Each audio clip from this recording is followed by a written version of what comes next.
여러분의 즐거운 연휴를 위한 알찬 소식을 쏙쏙 전해드립니다. 연휴 리포트.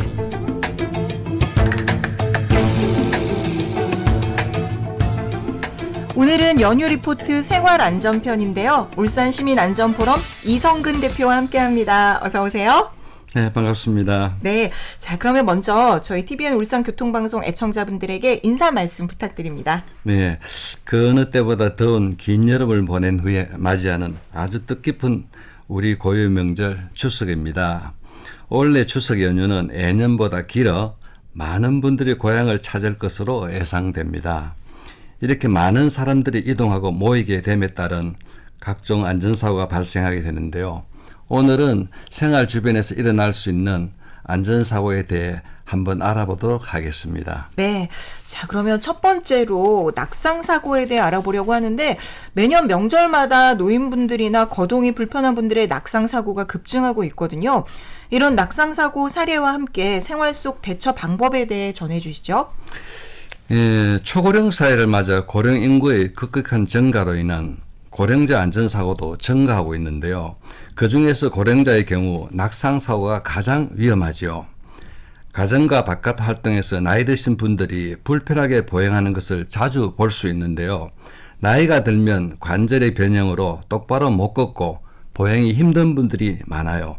실제 60에서 69세는 10%, 80세 이상은 30%의 보행장애를 겪고 있습니다. 팔, 다리를 구성하는 근육량과 근력이 정상보다 떨어지는 근감소증의 원인이지만 이로 인해 넘어지기도 하고 낙상사고를 당하는 경우가 많아 심할 경우 목숨을 잃게 되는 경우도 많습니다. 낙상사고 예방을 위해서는 가족과 사회의 관심이 무엇보다 중요하다 하겠습니다. 가정에서는 문턱을 없애고 침대 높이를 낮추고 화장실 등의 미끄럼 방지 조치를 해서 보행에 장애가 되는 요소를 제거해서 어르신분들의 보행을 도와야 하고 야외에는 보행 환경 개선을 위한 적극적인 노력이 있어야 합니다. 보행을 하다 보면 경사진 곳, 미끄러운 곳, 보차도 구분이 안 되는 곳 등 안전한 보행을 위한 환경 개선이 필요한 곳이 너무 많습니다. 낙상사고 예방과 안전한 보행을 위해서는 규칙적인 운동을 생활화하고 시력을 매년 정기적으로 체크해서 시력 관리를 해야 하겠으며 안전한 가정 환경을 만드는 데 노력을 다해야 하며 반드시 약 중에는 현기증을 일으키는 약이 있는지 확인도 꼭 필요합니다. 네. 그러니까 활동 반경 내에 보행을 위한 개선을 하고 또 규칙적인 운동, 또 복용하는 약에 대해서도 확인해야 한다. 이런 부분 우리가 체크해야겠고요. 또 다른 대처 방법이 있나요? 꾸준하게 수면도 잘 취하고 또 잘 드시고 운동을 계속적으로 하는 것이 근력을 유지하는 데 도움이 되고 그게 답이 아닌가 싶습니다. 네, 그렇군요.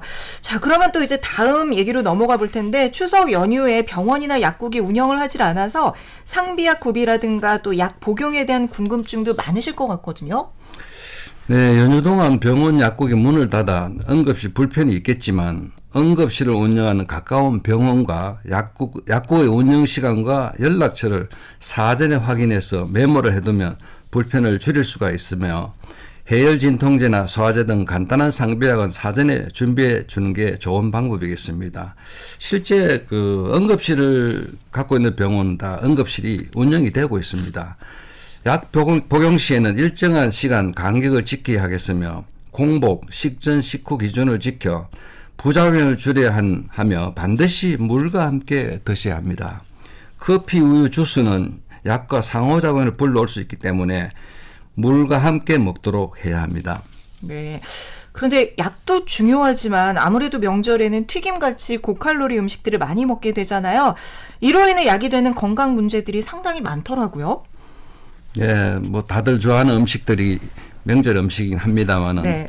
기름에 볶거나 튀기는 경우가 많아서 고칼로리 음식이 많고 탄수화물 함량이 높아 떡과 튀김과 같은 음식을 많이 섭취하면 위장 소화 능력이 저하시켜 소화되는 시간이 길어져 소화불량 또는 급체, 장염과 같은 질환을 많이 일으키고 혈당이 갑자기 올라갈 수 있으므로 당뇨 환자 등은 더욱 주의가 필요하다 하겠습니다. 고혈압 위기 상황에서는 바로 실천할 수 있는 응급처치법으로는 첫째, 안정을 취하면서 심호흡을 통해 긴장을 풀어주고, 둘째, 혈압계로 혈압 수치를 확인해 수축 혈압이 180 이상일 경우 위험하니 119 협조 등 조치를 취하고, 셋째, 다리를 심장보다 낮게 유지해 혈액이 위로 몰리지 않도록 해야 하겠습니다. 넷째, 응급약을 복용하고 119에 즉시 연락하고 병원으로 이송하는 등 조치가 필요하다겠습니다. 네. 자, 그리고 또 추석 연휴에 벌초가는 분들 많으신데요. 이때 벌쏘임이나 뱀 물림 사고가 집중적으로 발생하죠? 그렇죠. 많은 분들이 승무를 하기 위해 산소를 찾게 되죠.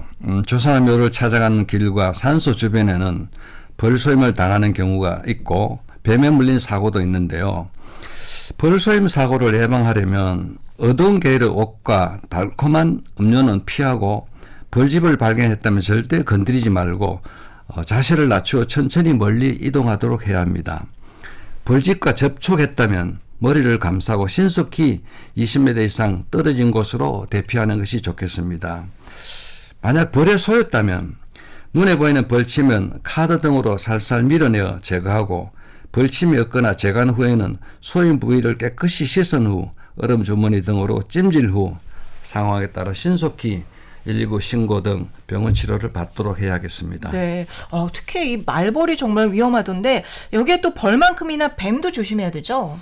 그렇죠. 뱀 물림 사고를 예방하려면요. 풀숲에서는 슬리퍼, 샌들 등 목이 없는 신발을 착용하지 말아야 하겠으며, 목이 긴 장화 등을 신어야 하며, 비가 온 후 밤에 이동할 때에는 불빛으로 길을 비추고 막대기 등으로 앞길을 두드리며 걷도록 하는 것이 좋겠습니다. 만약 뱀에 물렸다면 물린 곳과 환자 상태를 확인하고 앉거나 눕혀 안정시키고, 물린 부위를 심장 쪽으로 5 내지 10cm 떨어진 곳을 묶고 절대 입으로 독을 빨아내지 말고 119 신고 등 병원 치료를 받도록 하는 것이 좋겠습니다. 네, 오늘 말씀 잘 들었습니다. 고맙습니다. 감사합니다.